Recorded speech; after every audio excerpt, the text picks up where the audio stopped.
Good morning. I'm here again this morning just to give you an idea kind of how my days go.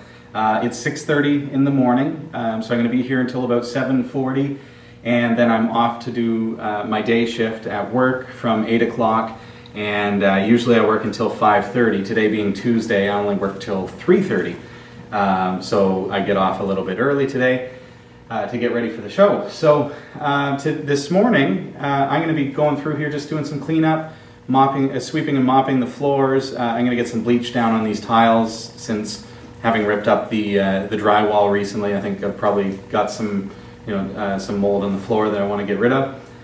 No big deal. Beyond that, a lot of exciting stuff happening. Not just today, but just starting to come together as far as the community goes with supporting the Studio D project.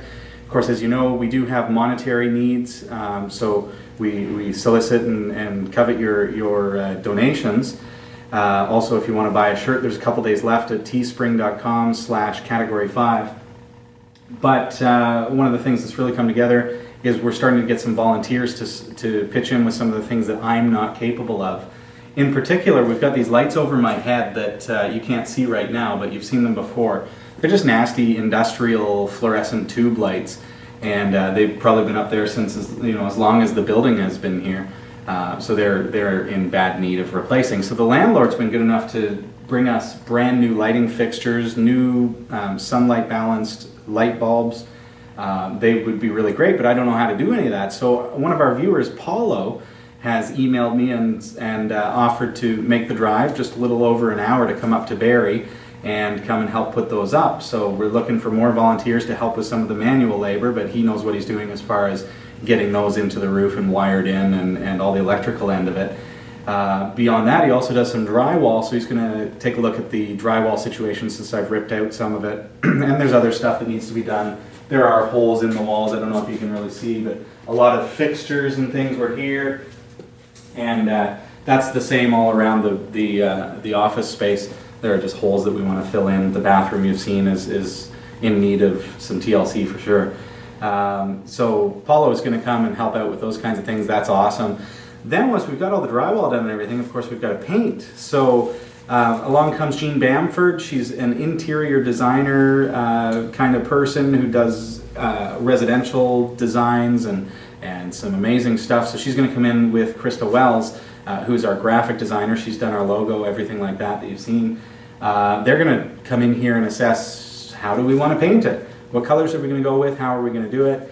And they're going to let us know kind of what they suggest. So that's another exciting thing. Today, a gentleman named Robert is coming in to see me at about 7 o'clock this morning. He's going to take a look at the outside of the windows, basically look over the things that Andy found on day 4 and determine what's going to be needed as far as which cementitious products he needs to bring. And then he's going to come back in a couple of days and actually do all the caulking on the outside of the windows, the doors, etc., because that needs to be done. We need to get that all sealed up so that the water stops coming in so that we can finally drywall and get this place done. So it's all coming together. Robert's going to be here any time now, and I'm just going to enjoy a coffee, get some mopping done, get some cleaning done, and fill up the garbage with stuff that I sweep up. And so here we go. Something that I found kind of interesting because I've never done mold remediation or anything like this before. You remember how bad the styrofoam tiles were, the insulation there, as far as the black mold that was on it. Now check this out. I haven't touched them. I haven't scrubbed them at all. I'm going to be doing that with once I put on a mask again and come in and just scrub them down with a wet bleachy sponge. But check this out. There is literally now all I've done was spray bleach on that, remember? And there's literally no sign of mold at all. Not only has it killed it, it's kind of vanished. So I just thought that was interesting just because I've never done anything like this before. But look at that, it's like it's clean. Maybe it just bleached the mold, discolored it. Anyway, I figure that's probably a good sign, so I'm just sweeping away and getting things cleaned up before Robert arrives.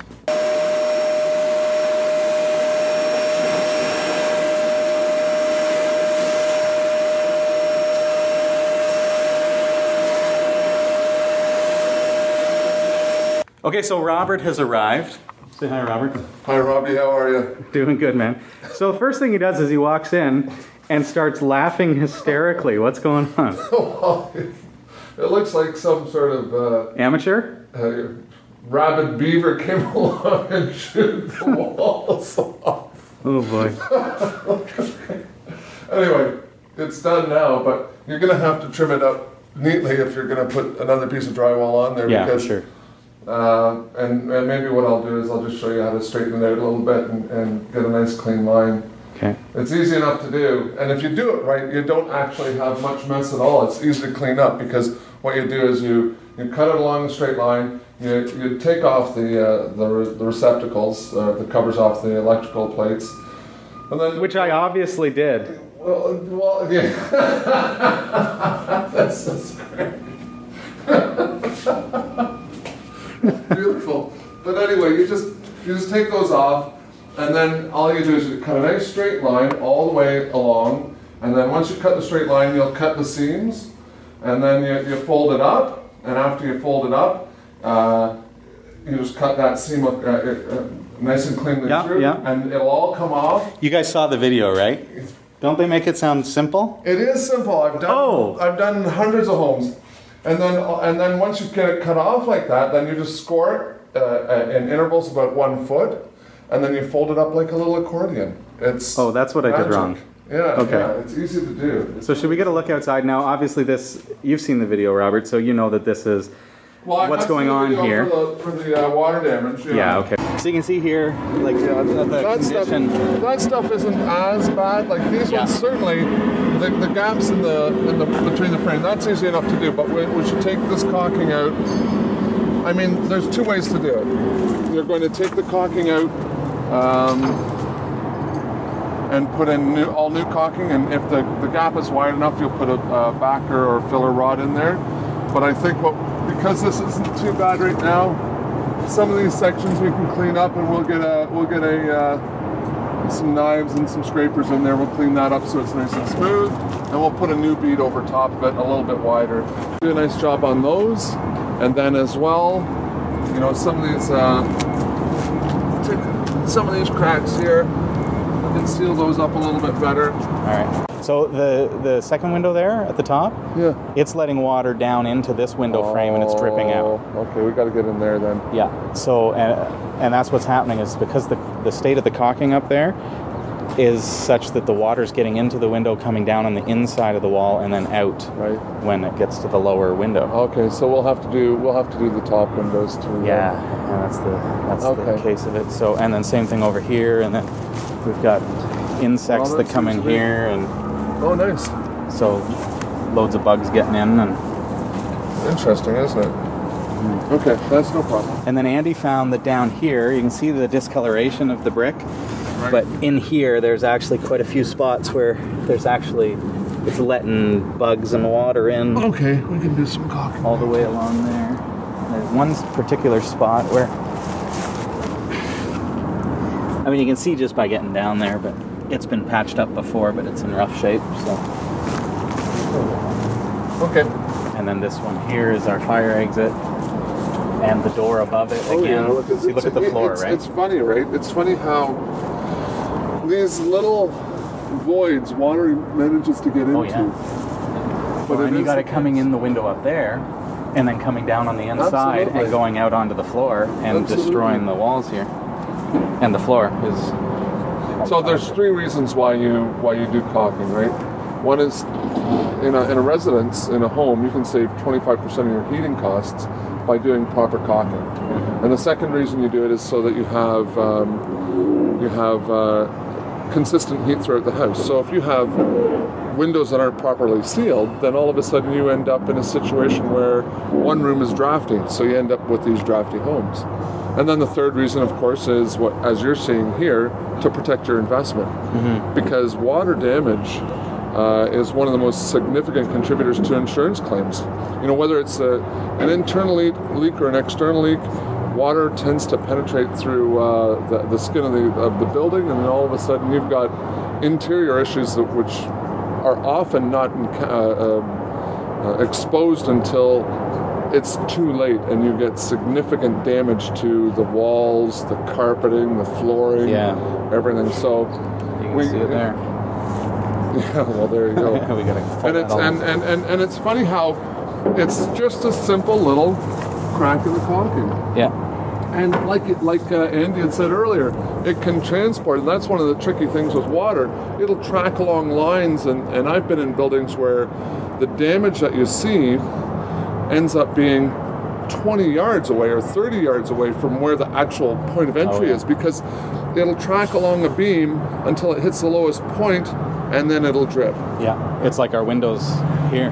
Yeah. So we've got the upper windows letting water in, and it's actually leaking out the windowsill at the bottom.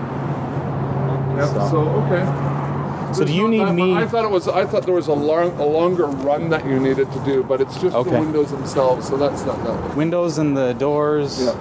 When you're ready, so what are you going to do with this? In here? Yeah. Clearly, are you gonna do the drywall yourself?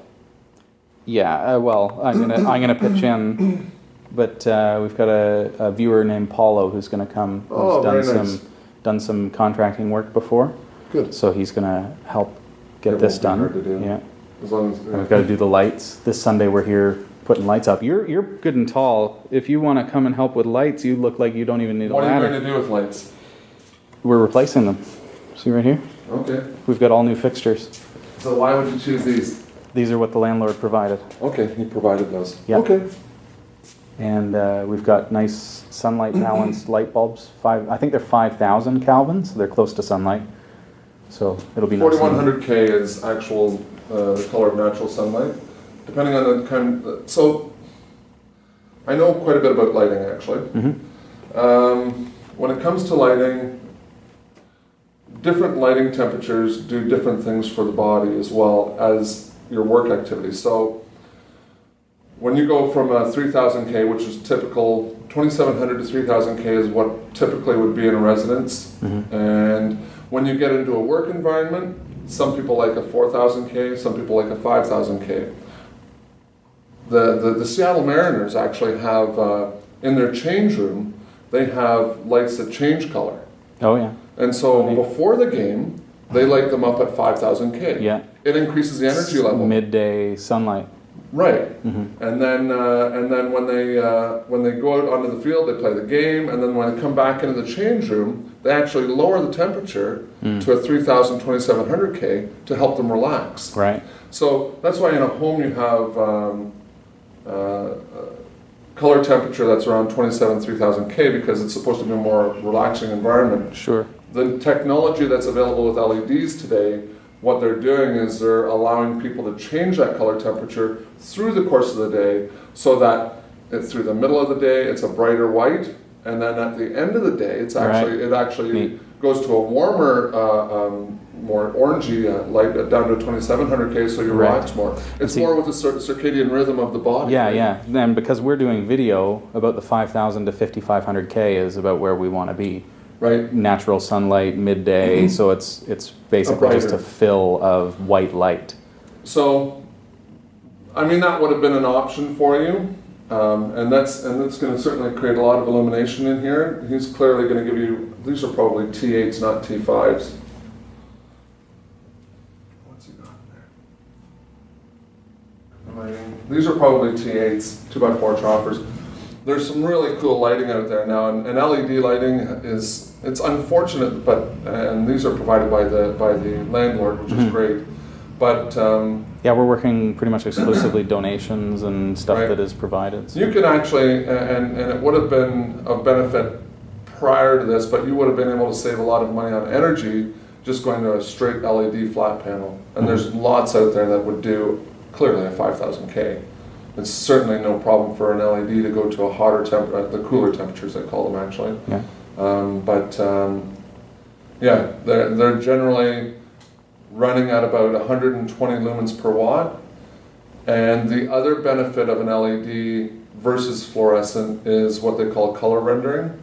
Color rendering is the ability of a light to shine on an object and have you see the colors in that object in a true sense. So a blue would be a blue, a yellow would be a yellow. fluorescent lighting has a CRI index of about, you can get some that are a little bit better, but typically the CRI on those is about 70. The scale goes up to 100. So to see an object in sunlight, in daylight, you're looking at a 100 CRI. Yeah. And then so everything else is measured below that. So you end up in a scenario where fluorescent lighting isn't giving you the true colors, and that's why things tend to be more washed out in an environment that's lit up by fluorescence. So something you can consider down the road. You can always go back and retrofit the existing units that you have. It would require different ballasts, and these will give us a nice clean light, though, for what we're doing. It'll provide a lot of illumination. You know, a 2x4 troffer, you're looking at about 4,500 lumens coming off of one of these units. So they'll give you a lot of lumen output, but it's just one of those things that you can always do better. Sure. And LEDs will be taking over all of the illumination that we see in the future moving forward, whether it be internal lighting or external. They've actually got Cree, I think, and also Nichia are testing LED chips that are going to as high as 400 lumens per watt. Wow. Which is phenomenal. Yeah. A typical sort of 100 watt light bulb is running about 1100, 1200 lumens. So that's 100 watts to generate 1200 lumens. Right. So the efficiency of an LED is blowing crazy. Everything out of the water right now. Cool. Well, these are provided. Which is great. So they're free to us as far as the cost of Best the hardware price goes. possible. Yeah, exactly. And I guess, well, because we use soft boxes too, we're supplementing this lighting. So this lighting is really just, it's the office lighting and it will be the ambient lighting. Right. But we'll actually be supplementing with soft boxes as well. Okay. Which are also fluorescent. But yeah, maybe Well, let me show you. When you get into the other illumination, the other softbox lighting that you're going to use, if you give me the fixture type that you're going to actually use, I can do a little bit of research for you and look at what kind of bulb would be best to create the illumination that you need, and also give you the best CRI. Because even in the world of LEDs, or even in the world of fluorescent tubes, for example, you can get some fluorescent tubes that have much better color rendering than a standard like the ones that are in the roof right now are nasty. Well, and I mean, you've got that one over there looks yellow, this one looks white. That's probably a 5000K, that looks more like a 3000K, and that's one of the certainly problems see on with video it, right? too. Yeah. And even the longevity, one of the benefits of an LED is if you pick a good light, it should last you, depending on the number of hours you're running it a day, and they're running 50,000 to, some of the lights now are running up to 200,000 hours in terms of before they burn out. And even at that, they don't physically burn out. They just start sort to of flicker. No, they don't flicker. They reduce the amount of lumens that they put out. Oh, okay. So an LED that's putting out, let's say it's putting out 1,000 lumens, it's considered at the end of its lifespan when it reaches 70% of its output. So if it's 1,000 lumens down to 700 lumens, they say the light is dead, which is kind of an interesting thing because it's still putting out better light than some lights out there. Well, and a lot of lights, what they do for fluorescent lights and all the traditional type of lighting is they say that their lifespan is based on the average of 50% of the lights making it to that point. Oh, okay. So the light could have burnt out long before the 2,000 or 5,000 hours that its lifespan is projected at. It actually would be, in some cases, maybe as little as 500 hours. And that's why you end up in situations where you get inconsistent colors throughout the building, because the person that changes the lights out, he changes out the one that's burnt out at that time. Right. Not changing out in a scenario with an LED, you would choose to change the lights based on lumen depreciation. So you'd say, okay, I don't like the light level in here now, I'm going to change the lights. You would change them all at the same time. Okay. which is, and you wouldn't do that for potentially 20 years. So when you're choosing an LED light in the future, if you do that, pick a good one, because you're going to be stuck with it for 20 years. Sure. If you're going to be stuck with it for 20 Isn't years. that amazing? You look at the price and you think, well, they're Well, expensive, but then you think 20 years. Well, and typically the payback on an LED is about depending on the application and what you're replacing, the payback is as little as 1 year for something like a halogen, right? 50 watt halogen that you're going to replace, and you'll go in with a 10 watt LED. But the 50 watt halogen may only last 2,000, 3,000 hours. Well, if you have it on in a retail environment and you're running the store 12 hours a day, you're looking at 4,000 hours per year. Yeah. So 4,000 hours per year, all of a sudden you're changing that light bulb about twice a year. You get somebody up on a ladder twice a year. Yeah. You get lights that are burnt out and not illuminating the product twice a year. Whereas when you put an LED in there, you might be sitting on something and have it in there for 4 or 5 years before you need to do anything with it at all. Makes a lot of sense. And then the other benefit of that, of course, is the LED technology is improving so fast, 6 months at a time, boom, boom, boom, boom, that when you go in and you actually need to replace it the next time around, your efficiency is going to be that much higher. Wow. And it is improving that quickly. It's phenomenal. But anyway, I ramble on consistently. All right, well, Robert mentions that he's going to be back. You're going to be back later this week, so... I'll be back Thursday or Friday. All right. And we'll get your caulking done. There we go. All right. I'm off to work, so... Thanks, Robert. How can people find you? Have you got a website or anything? Not right now. Not yet? Okay. When I get something up in place, I will let you know. But for now, not the case. Very good. Well, thanks for your help, man. No problem. So that was kind of a pleasant surprise. The guy comes offering to help with the caulking, and lo and behold, he's actually very, very knowledgeable when it comes to lighting, and has said that maybe he'd like to bring some stuff to show us some of the cool LED panels and things like that they can do. So we'll see where that leads. But how awesome is that? That you know, it's so great when people's talents and everything come together and skills. And Robert's just another example of a guy who is good at what he does, shows up to help out with one thing, and ends up being able to give us advice about something completely unrelated. But now I know more about LED lighting, and it's very interesting to me. I've always looked at the lumens and in particular with video, I look a lot at how many Kelvin the light bulbs are, but I've never thought of anything beyond that. So didn't even know. So we learned something today. That's good.